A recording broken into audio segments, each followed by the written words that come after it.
Here we are at Noangarup, we're a mixed farm operation, cropping and sheep. In our cropping rotation, the legumes are mainly beans. We're just starting to explore lentils, and then we grow quite a bit of vetch in our cropping rotation, which is complemented by the sheep. We're approximately 180 kilometres north of Perth, between Moora and Wongan Hills. We're mostly medium soil types here, bit of heavy country to the west and some lighter duplex soils to the east, which is what we're growing our lentils and lupins and crops that are more suitable to those soil types on.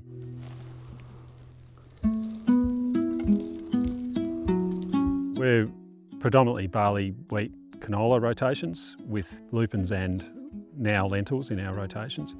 Historically, we had more livestock in our system. Probably 30% of our hectares were allocated to livestock, but we've exited the sheep industry, so we're looking for more legumes and pulses in our rotations. 25% of our cropping rotation would be legumes, of which is 15% would be faba beans. From an agronomy point of view, they fit into seeding really well, and we're happy to seed our beans any time from the last week of March to the last week of April.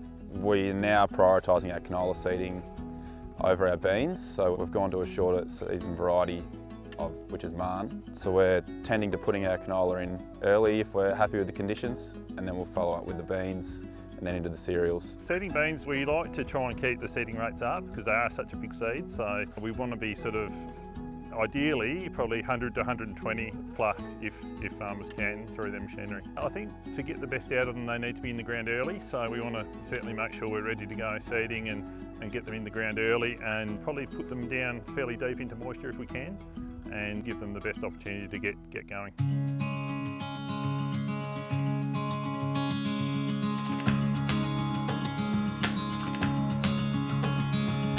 One of the reasons we have taken lentils on is also the fact that they fit into our rotation very well as far as timing. We found they're a lot hardier than what we first thought they would be. They can tolerate quite dry conditions and still give economic return. We're in a rainfall, used to be averaging 450, but I think we're probably more 350 to 400 millimetres a year, which seems to be certainly okay. In our first year of growing lentils, we managed to grow 1.5 tonne per hectare.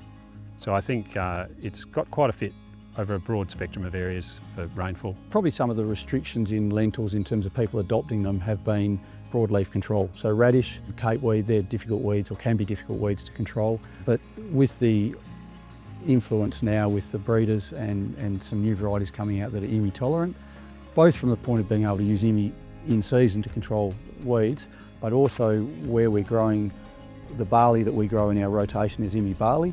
So they'll tolerate the IMI carry through from the previous season. So that trait becoming available was a game changer in terms of bringing them into the system. Weed management's really important for the beans. It allows us to get a good control of all our grasses. Once every 4 years we're putting the beans into our cropping rotation. Definitely giving us a disease break for our cereals. Not very often we're coming back to do fungicides in crop on our cereals at all, depending on seasonal conditions.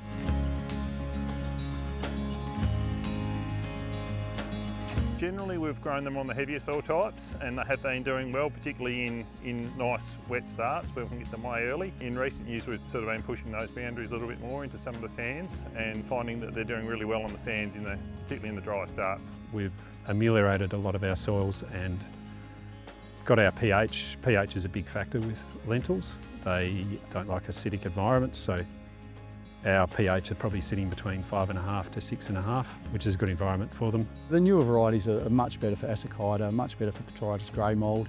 You still need to use fungicides, but probably the knock on lentils and chickpeas and that going back was that you had to spray really, really regularly. So there was two things. The disease resistance of the varieties wasn't great, but also the fungicides available weren't great. Whereas now we've got a lot of really good fungicides that have really good residual value, so you're not having to be in there spraying every 2 weeks, which when you're trying to manage the rest of your farm, if you had to focus on your legume, every couple of weeks during the key parts of the growing season, it was too much.